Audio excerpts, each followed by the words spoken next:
Hi అండి, నమస్తే. Welcome to Rohini Krishna's world. ఈరోజు రెసిపీ వచ్చేసరికి తెలంగాణ దావత్ స్టైల్ మటన్ కర్రీ అండి. ఈ మటన్ కర్రీ చాలా స్పైసీగా ఫుల్ గ్రేవీతో ఉంటుంది, అలానే చాలా టేస్టీగా కూడా ఉంటుందండి. బగారా రైస్తో బెస్ట్ కాంబినేషన్ ఈ కర్రీ అయితే. మరి ఈ కర్రీ ఎలా చేసుకోవాలో ఏంటో మీకు కూడా చూపిస్తాను. నా కిచెన్లోకి వెళ్ళిపోదాం పదండి.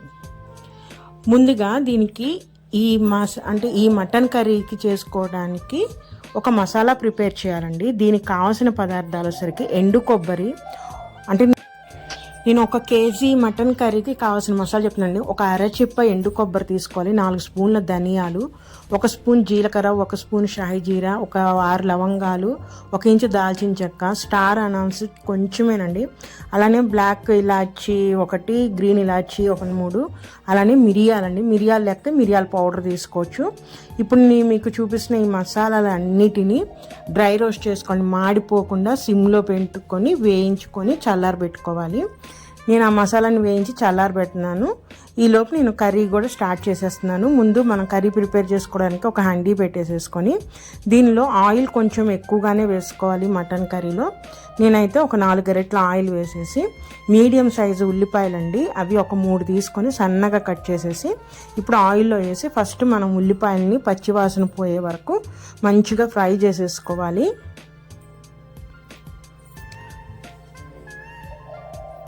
బాగా 2 నిమిషాలు ఫ్రై అయిన తర్వాత దీంట్లోకి అల్లం చిన్నులపాయ పేస్ట్ అండి, కర్రీకి సరిపడ మొత్తం ఇక్కడ వేసేస్తున్నాను. నేను ఒక 2 స్పూన్ల అల్లం చిన్నులపాయ పేస్ట్ తీసుకున్నాను. ఇది కూడా ఆయిల్లో ఫ్రై అయిపోవాలి, పచ్చివాసన పోయే వరకు మనము మొత్తం ఫ్రై చేసుకోవాలి. అల్లం చిన్నులపాయ పేస్ట్ అనేది అప్పటికప్పుడు చేసుకుంది వేసుకుంటే చాలా బాగుంటుందండి, ఫ్లేవర్ అనేది కూడా. ఈ విధంగా ఉల్లిపాయ అల్లం చిన్నులపాయ అనేది ఒక 2 నిమిషాల పాటు ఫ్రై అయిపోగానే దాంట్లోకి నేను పచ్చిమిరపకాయలండి ఒక 5 పచ్చిమిరపకాయలు తీసుకుని సన్న ముక్కలుగా కట్ చేసి వేసేస్తున్నాను. ఇప్పుడు ఈ ఉల్లిపాయ ఇవన్నీ వేగగానే దీంట్లోకి నేను 1 స్పూన్ పసుపు అండి, ఈ పసుపు వేసేసి ఆయిల్లో ఒకసారి ఫ్రై చేస్తున్నాను. పసుపు ఆయిల్లో వేసి చేయడం వల్ల మంచి కలర్ వస్తుంది దానికి. 1 నిమిషం బట్టి ఇవన్నీ కలిపేసేసి ఇప్పుడు నేను చెప్పాను కదా 1 కేజీ మటన్ తీసుకుంటున్నాను.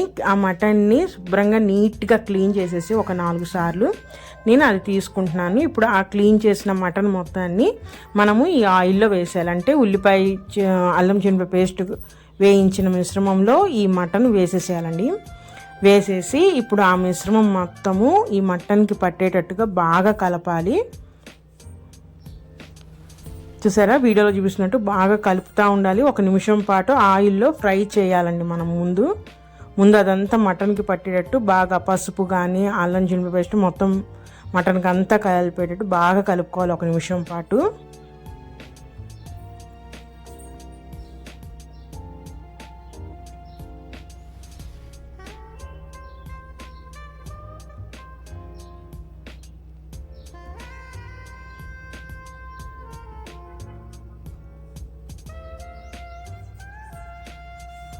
ఈ విధంగా కలిపేసుకున్న తర్వాత మటన్ని మూత పెట్టేసి మనము medium to high flame set చేసుకొని మూత పెట్టేసి ఒక 10 నిమిషాల పాటు మనము ఆ ఆయిల్లోనే మటన్ని ఫ్రై చేసేయాలండి. అంటే మూత పెట్టి మగ్గించేయాలి, మరి హై పెట్టేయకూడదు. మీడియం నుంచి హైలో అడ్జస్ట్ చేసుకొని ఫ్లేమ్ని చేసుకోవాలి. ఇందాక నేను గరం మసాలా అన్నీ వేపి పెట్టాను కదా, చల్లారిపోయిందండి, నేను గ్రైండ్ చేసేసాను. చూసారా, మసాలా పౌడర్ ఈ విధంగా గ్రైండ్ చేసేసి పక్కన పెట్టేసుకున్నాను.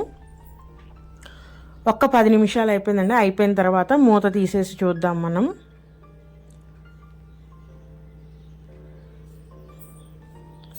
ఈ విధంగా ఒక 10 నిమిషాలు ఆయిల్లో మటన్ని మనము అట్లా ఫ్రై చేయటం వల్ల ఏమవుతుందంటే మటన్ అనేది బాగా ఉడుకుతుంది. అట్లానే మటన్లో ఉన్న వాటర్ కూడా మొత్తం బయటకు వచ్చి అదే వాటర్లో మటన్ ఉడకటం అనేది స్టార్ట్ అవుతుందండి. చూసారు, 10 నిమిషాలకి మటన్ కలర్ కూడా చేంజ్ అయింది, అట్లనే దాంట్లో ఉన్న వాటర్ కూడా బయటకు వచ్చేసింది. అందుకే నేను మీడియం ఫ్లేమ్లోనే పెట్టాలి, ఎందుకంటే హై ఫ్లేమ్లో పెట్టేస్తే ఆ వాటర్ అంతా ఇదైపోయి మొత్తం మాడి కింద అంతా అడుగు పట్టేస్తుంది. ఇప్పుడు ఒక 10 నిమిషాలు వేయించిన మటన్లో ఇందాక మనము గ్రైండ్ చేసుకున్న మసాలా పౌడర్ ఉంది కదా, ఆ మసాలా పౌడర్ మొత్తం వేసేస్తున్నాను. వేసేసి ఈ మసాలా మొత్తం ఆ మటన్ ముక్కలకి పట్టేటట్టు బాగా కలుపుకోవాలి మనము.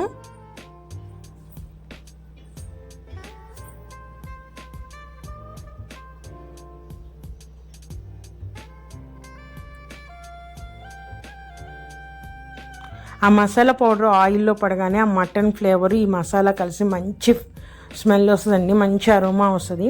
ఈ విధంగా మటన్కి ఆ మసాలా మొత్తం కలిపేసేసిన తర్వాత మళ్ళీ మూత పెట్టేసి మనము ఇంకొక 5 నిమిషాలు అదే ఆయిల్లో ఆ మసాలాలో ఉన్న పచ్చిదనం పోయే వరకు మనము అట్లా మూత పెట్టేసి ఒక 5 నిమిషాల పాటు మగ్గనివ్వాలి. మీడియం ఫ్లేమ్లోనే ఉండాలండి. ఒక 5 మినిట్స్ తర్వాత మూత తీసేసి చూద్దాము. చూసారా, మటన్ అదంతా మసాలా పట్టేసింది. అడుగును కూడా కొంచెం అంటే దాంట్లో ఉన్న వాటర్ అంతా కూడా మొత్తం ఆవిరైపోయిందండి. ఇంకా మటన్లో ఎటువంటి వాటరు లేదు చూసారా. సో ఒకసారి మొత్తం కలిపేసేసి మనము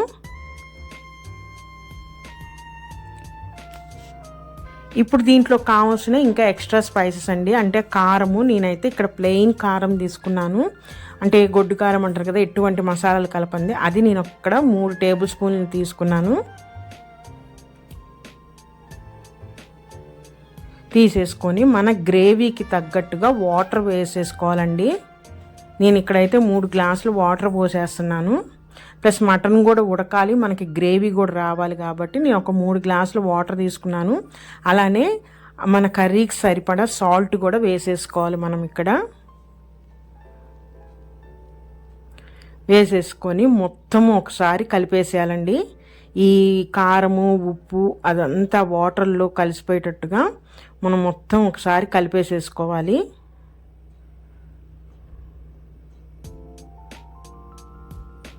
ఎందుకంటే మటన్ అనేది మనం డైరెక్ట్గా వేసుకున్నాము, అంటే ఫస్ట్ మనం బాయిల్ చేసి వేయలేదు, డైరెక్ట్గా పచ్చిదే వేసుకున్నాం కాబట్టి ఫస్ట్ మనం ఆయిల్లో అనేది దాని ఒక 50% వరకు మనం ఆయిల్లోనే మటన్నే ఉడకాలి. మిగిలిన 50% ఇప్పుడు నేను వాటర్ వేసాను కదండి, 3 గ్లాసులు వాటర్ పోసుకున్నాను కదా, వేసేసి 3 కొత్తిమీర కొంచెం పుదీనా కూడా వేసేసి ఇప్పుడు మూత పెట్టేసేసి మనము మీడియం ఫ్లేమ్లో ఒక 20 నిమిషాలు, అంటే మటన్ ఫుల్గా ఉడికే వరకు మనము ఉడికించాలి. అప్పుడప్పుడు మూత తీసి ఒక్కొక్కసారి కలుపుతా మనము మటన్ మొత్తం ఫుల్గా ఉడికే వరకు మనము ఉడికించాలి. నాకైతే ఒక 20 to 25 మినిట్స్ పట్టింది. ఒక 25 మినిట్స్ తర్వాత మూత తీసి చూపిస్తున్నానండి. చూసారా, మొత్తం ఆయిల్ అంతా బయటకు వచ్చేసింది. మనం లాస్ట్లో కారం వేయటం వల్ల కర్రీ కూడా మంచి కలర్లో ఉంది. ఈ స్టేజ్లో మనము ఒక్కసారి మొత్తం కలిపేసేసుకొని సాల్ట్ చెక్ చేసుకుంటే ఏమన్నా తగ్గితే యాడ్ చేసేసుకోవచ్చు. మనం మటన్ గ్రేవీ అంటే తెలంగాణ దావ స్టైల్ మటన్ కర్రీ రెడీ అండి.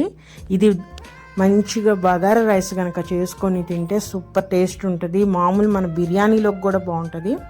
మరి ఇదేనండి ఈరోజు రెసిపీ. అయితే నా రెసిపీస్ కనుక నచ్చితే ప్లీజ్ సబ్స్క్రైబ్ మై ఛానల్, అలానే లైక్ చేయండి, షేర్ చేయండి. మరొక మంచి రెసిపీతో మళ్ళీ కలుస్తాను. ఉంటానండి, బాయ్.